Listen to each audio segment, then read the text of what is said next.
Because Rennie Harlan was a weirdo. That's what this came down to, and we'll get into more, but there's a lot more stuff where Rennie Harlan's just a fucking strange dude.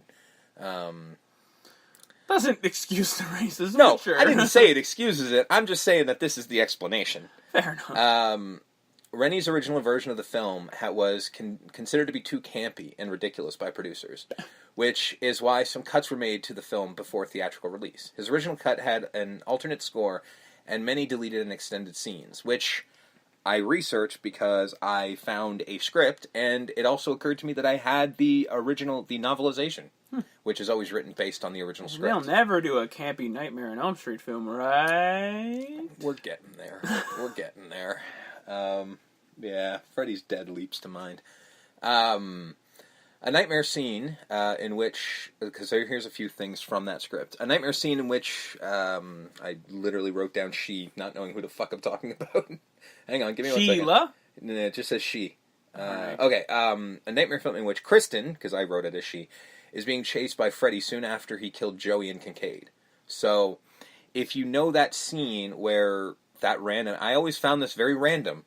That scene where you just happen to show Kristen, where she's drinking a Diet Coke and then leans forward and then goes to the window and lights a cigarette, and then we cut.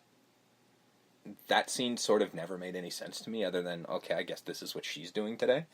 There's actually supposed to be a scene where she falls asleep, gets chased by Freddy a little bit, and then wakes up with the cigarette that she lit, having almost burnt her house down.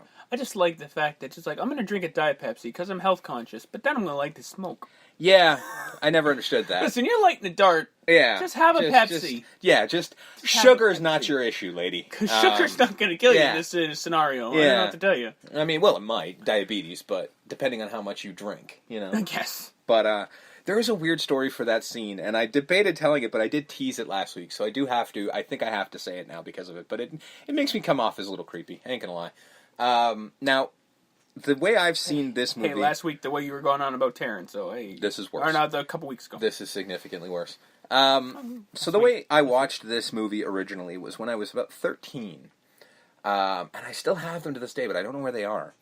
I bought this and New Nightmare on a format called Movie CD, which is not a thing. And only these two were released. There was a handful of other movies, but these were the only two I bought. Like an HD... No, not even HD by any stretch of any fucking imagination. Because even that had more This was shit. This. Okay. Like, this quality was shit. I'm not saying the quality, I'm saying the popularity. Yeah, but at the time, the movies were out of print, so you couldn't find them on VHS very easily. Okay. And this cost me $15. So, I bought it. And so I watched this movie a ton when I was a teenager, because at this point I hadn't seen them all, because again, out of print. So I watched this movie a bunch, and it was the full screen version. I hate those. Yeah, remember, I'm watching it on a computer monitor. That was square, so it works. Okay. Because again, I was 13, I'm 36. This was 20 years ago. So anyway, so watching the full screen version, and there's a story later on that explains why this would happen. So this isn't me talking out of nothing here. But the scene where Kristen sort of leans over to get her cigarettes out of her drawer, the nightgown she's wearing, she lifts it up slightly. I don't like where this is going. Yes. Get where it's going. Remember, I'm 13 at the time. I swore up and down that you see something underneath there. I swore, and I paused it, but again, the quality was shit, so I couldn't tell. Oh, paused it. You know what? I don't want to. I was 13. Delve deep I was into 13. why you paused it.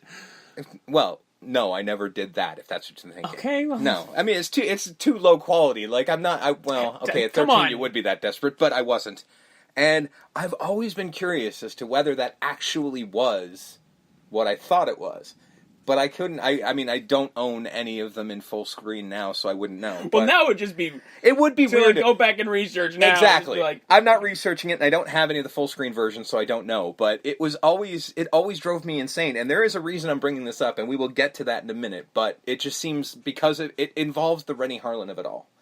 But that gets to a story I've got to later on. But this seemed like the right place to bring it up because that was the scene I'm talking about. But that was the story. Not really much to it. not as creepy as I thought it was, but not exactly not creepy. Just saying.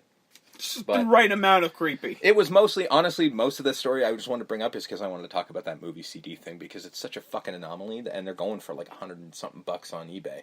Like the one post I saw, because Makes nobody sense. knows what the fuck this is. And I don't even know where mine are, and I would like to find them. Because I would like to make $100. Kinda, yeah, actually. I don't think you could run it on a modern PC, though, so it'd be Probably kinda pointless. not. Yeah, it'd be kind of pointless. An extended couple lines from where... So we're back to talking about the original script. An extended couple lines where Kristen is talking to Alice about the Master of Dreams. She explained she could bring...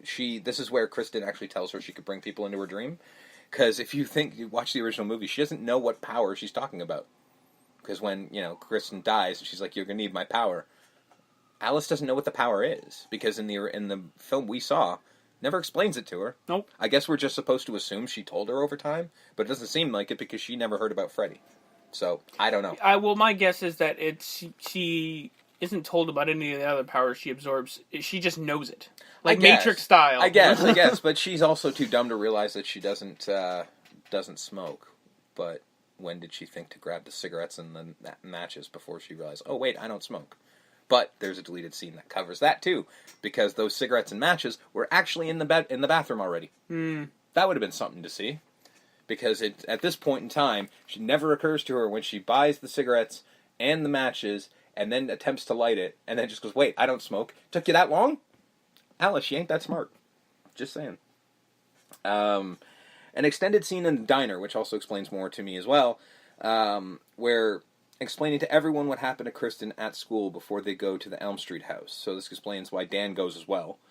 Also, Kristen tells Rick for the first time that Freddy is real and not just an urban legend. Also, Debbie went to the house with them, as well as the lines Rick speaks to Dan were split between the two characters. Mm-hmm. So Debbie goes with them as well. Also, one thing that is never explained, later on we see that Sheila is friends with all of them and really is one of their sort of group. And this always bugged me. In the diner scene, when they come running in, Sheila just sort of goes, bye guys. Not seeing the panic in her friends, like not giving a shit, just being like, okay, I'm going to go off to study for my test now. Like, it just never understood. Like, if you're friends and your friend comes in frantic, wouldn't you stop and be like, what's up? Maybe. Yes, no. That's just me. An extended version of the beach scene where Freddy's shadow is touching and burning her with sunburns. Small parts of these scenes can be seen in the trailer, which is true. And there's also some stills showing the extended beach scene. So yeah, basically he was, his shadow was standing over her, and every time he moved his shadow to her, whatever his shadow touched would start burning her. Which was kind of cool, but, I don't know why they thought that would be campy. I'm like, that's kind of fucked up. I like that, but... I don't know, once Freddy goes Hawaiian or whatever. Yeah, tropical. And also an additional nightmare scene, which Alice is dreaming that her father turns into Freddy, which explains some of the creepiness of that character later on. Yeah.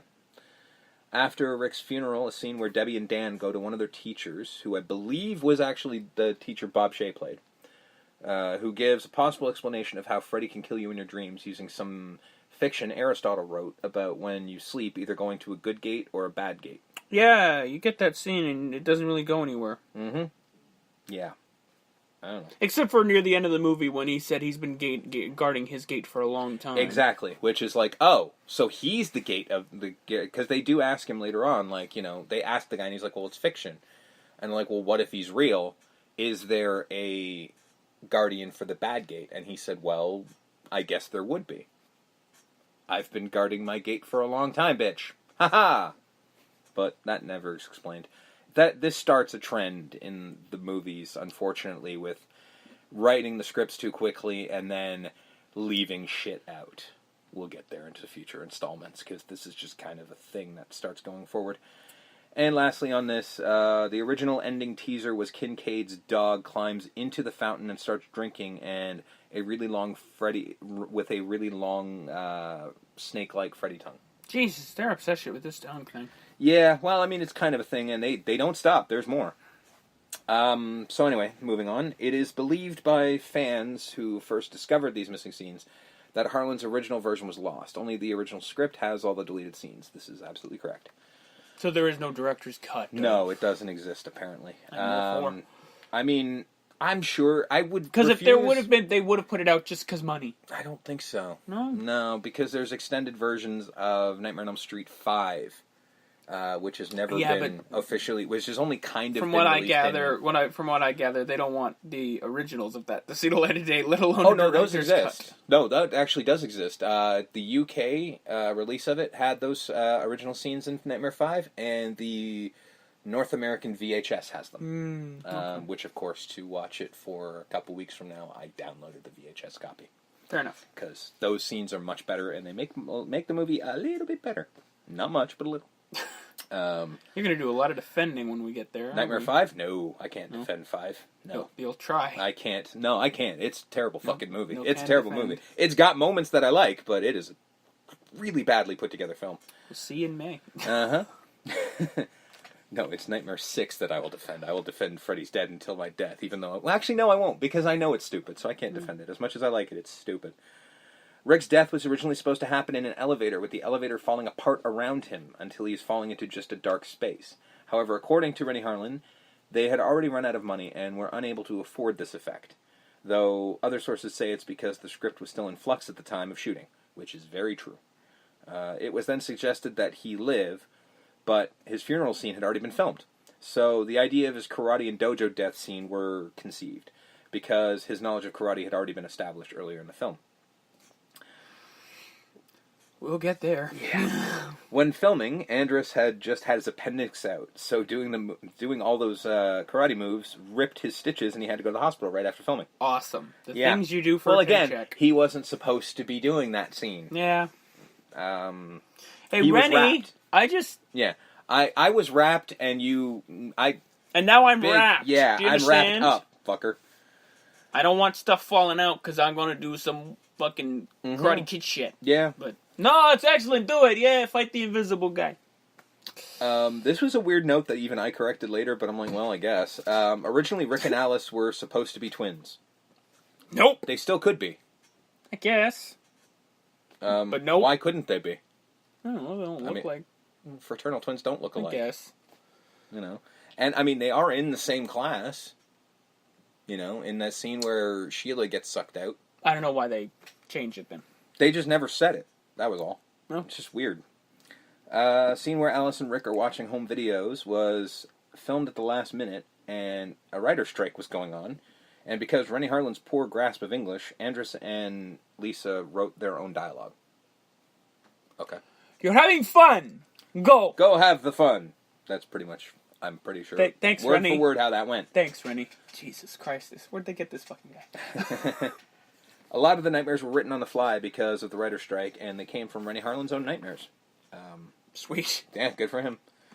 Alice's abilities originally included the Dream Warrior's abilities as well, but the effects weren't that great, and they would confuse the audience of who she was trying to portray, because, you know, other movie. Give her a mohawk, they'll get it. Mm-hmm.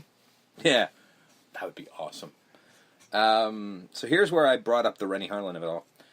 Tuesday Night was supposed to wear a much more revealing outfit in the beach scene, but refused. This became a big fight between the two that day. Oh, Jesus. Eventually, she asked to have the wrap that she wore around the swimsuit bottom made. Apparently, Rennie Harlin took a liking to Tuesday. Oh, how old was she? Young. We're covering. Young. Although he wasn't that much older. It's not like he was like 40. Because he's from Iceland or Finland? He's a Viking from Finland. Yeah. Motherfucker looks like a Viking, but he was like 26. Right. So if she's 22, not creepy. Just looks creepy because no, that's he looks what I'm like asking. a Was giant she in Viking. her 20s? Oh, she was. Okay, yes, then yes, fine. Yes, absolutely. Okay, then it's all good. At the youngest, 19, I would guess. Right, still all right. Constantly asked her to wear more revealing stuff during the shoot. There are rumors that the two were fucking. Okay. But nobody, they didn't talk about it on the documentary, as I'm sure you saw. They wouldn't. They would never bring it up. It's just sort of one of those hush-hush things where it's just like, yeah, they were fucking. If they were, good on them.